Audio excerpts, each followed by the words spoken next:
BiPC&MPC.com.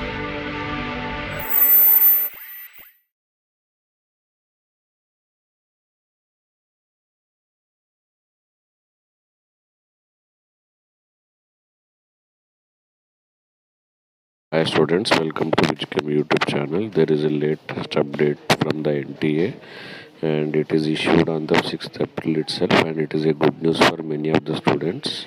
So try to watch this video till last and inform to your friends also the same news.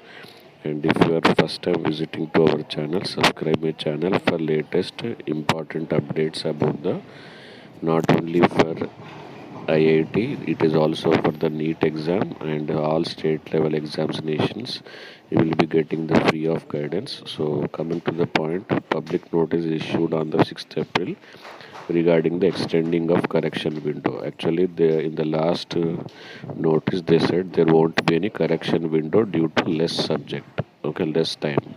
So, but here you can see update of particulars, what corrections you can make, session, category, subject, fees, etc. All you can make, and date of examination they kept it same, 27th, 28th, 29th and 30th. This time they may conduct 4 times examination, and but date of correction is from today and tomorrow also up to 11:50, that is night, 7 o'clock night also. So better to make corrections as of now immediately, and don't forget to inform this news to all of your friends by forwarding this video. And if you are first time visiting to my channel, subscribe for getting the latest updates. Thank you. Bye bye. See you.